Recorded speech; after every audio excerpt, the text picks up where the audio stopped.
In the news this week, praises and tributes as the Fire Emergency Services Commissioner retires. Also, a growing number of former Liberal MPs contesting council elections. And Rohingya refugee protests hit Australia as Myanmar faces international pressure. This is the Evening News with Ivan Leung and Danielle Staniskov. Good evening. After spending 6 years as the Commissioner for the Department of Fire Emergency Services, Wayne Gregson was farewelled this week at a celebratory march to honour his contributions.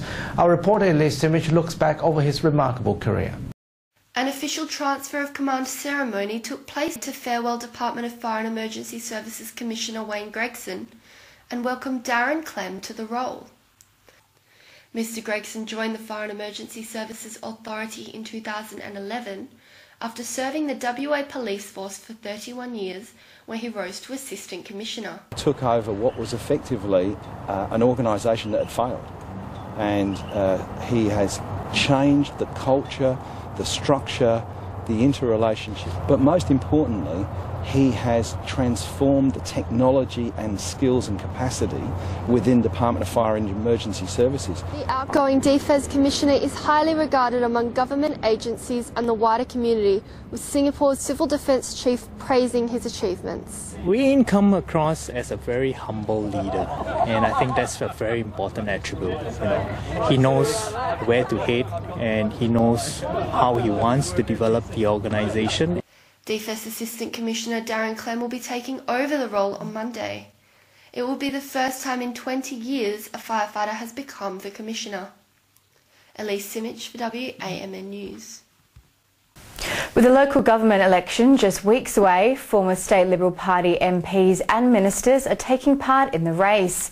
Although some contestants ruled out from participating in the next state election, experts are concerned that councils may become a holding area for politicians. Nelson Liu takes a look. Paul Miles is running to become a councillor for the city of Wanneroo. The former Liberal Party government minister wants to keep making a difference locally after his party lost the state election. It's not something you can just drop straight out of your heart or out of your soul. He says it's about helping the community, a view other former ministers also share. So this gives me the opportunity to get back at a local level. A number of former Liberal Party government ministers are currently running for local councils, but it's not about which party you belong to. Politicians believe it's a natural progression from state government, with former Labor ministers also returning to local councils. I still think it's a good thing if people have a party membership, because that means they've been prepared to get into the fray. However, experts are concerned local communities could be neglected in politicians' bids to return to Parliament. It's certainly just sort of holding area where people are in there, not so much committed to the local community. But politicians say local community representation is an acceptable platform back to government. As long as they're open and honest about it, I think that's fine. Nelson Liu, WAMN News. 2 people have been arrested after they allegedly drove a stolen Mustang and led police into a wild pursuit. The stolen vehicle from North Fremantle was spotted by police on Mitchell Freeway. Officers flashed the lights, but the car allegedly failed to stop, sped through Grand Farmer Freeway Tunnel, Canning and Leach Highway before the chase ended in Winthrop. 2 men aged 46 and 28 were charged with multiple traffic offences.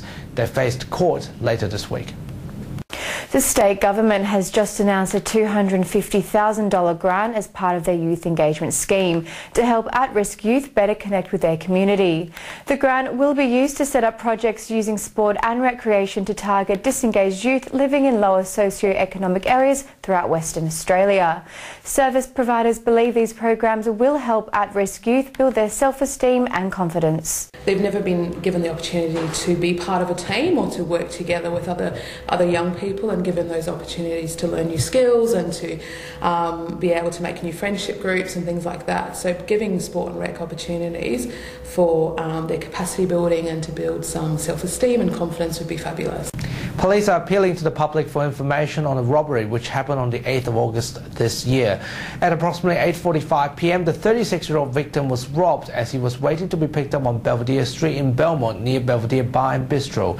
The victim has his mobile phone stolen. He sustained concussion, swelling and bleeding on his face. Authorities urged anyone with information regarding this incident to contact Crime Stoppers on 1-800-333-000. Rohingya refugee crisis in Myanmar deepens as the army is accused of ethnic cleansing. As the crisis is gaining international attention, a protest was held in Perth demanding action. It's understood that neighbouring countries such as Bangladesh are flooded with refugees as they flee for their lives. There's 270,000 Rohingya who are displaced. There is an unknown number of people who have been killed and butchered. What's happening is nothing short of genocide, and we are calling on the government to act very urgently in this matter. And finally this week, a steer escaped its handlers, leading them on a chase through Parliament House grounds during an event to promote Are You OK Day. Winston gave his handler the slip and charged off, heading down the hill and close to cars on Kings Park Road. Clementine appears not to be on her best behaviour either, deciding to take a bathroom break during the press conference. But Sting's taken out of him now. Clementine will be there as well. Clementine's pissing it in. Oh, comment of the year. I think she said I've had enough. I've got that on recorded as well. We didn't see that one coming, did we? Certainly a very special day in Parliament, that's for sure. And recapping our main news again this week, former Defence Commissioner Wayne Gregson was farewelled this week after 6 years worth of service. State Government Minister Frank Logan and Singapore's Civil Defence Commissioner Eric Yap also praised Mr Gregson for transforming defence following the Kilty report in 2011. And those are the top stories you need to know this week. We have the latest news on our website and Facebook. Current Affairs segment Western Perspective will return next week. Bye for now. Until 5:30 next Sunday. Good evening. Bye-bye.